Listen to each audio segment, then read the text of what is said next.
And while the city erupted in Raptors mania yesterday, history was quietly being made at Women's College Hospital.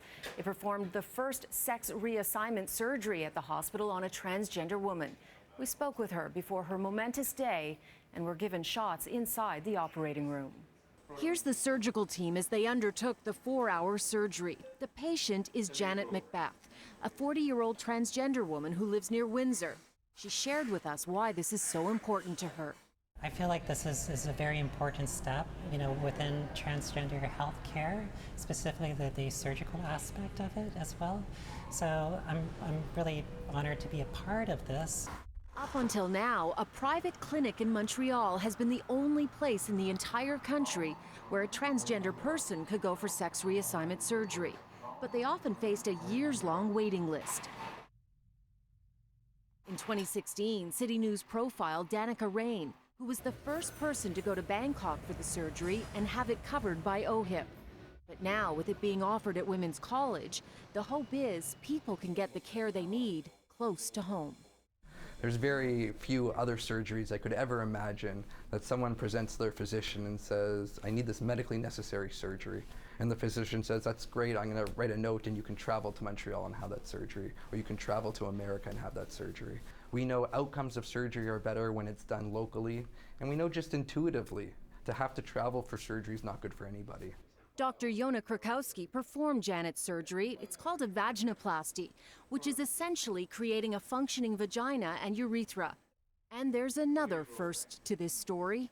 But technically, when you do the first surgery on Janet, this is also your first surgery, actually doing this particular surgery. Yeah, that's correct. Is that a bit nerve-wracking? It's very exciting. Dr. Krakowski has been mentored by Dr. Marcy Bowers, a world-renowned U.S. surgeon who's performed around 2,000 vaginoplasties. She's in Toronto this week to oversee his first 3. According to the Ministry of Health, in 2018-2019, 352 transgender patients went to Montreal for surgery. Another 41 went out of country. Behind each of those numbers is a very real person with a very personal story. I think that transgender people are very misunderstood by many.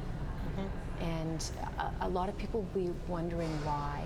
Why do you feel that you need to do this surgery? Are you comfortable talking to me about that? Yeah, so it's just like why transition? One of the things that really drove me to transition was that, my daughter was about to be born. And I wanted to be open and honest. I wanted to be able to show that to my kids, that, and to teach them that, to live openly and honestly and to live a good life. And I felt like I couldn't do that because I was living a lie. Janet has been married for 14 years and has the support of her wife. Women's College Hospital says the surgery went smoothly. Another patient had it today, and a third will have it tomorrow. The hospital isn't sure how many surgeries it will be able to do per year or if they will be offered to people outside of Ontario. BC is also developing a program to offer the surgery.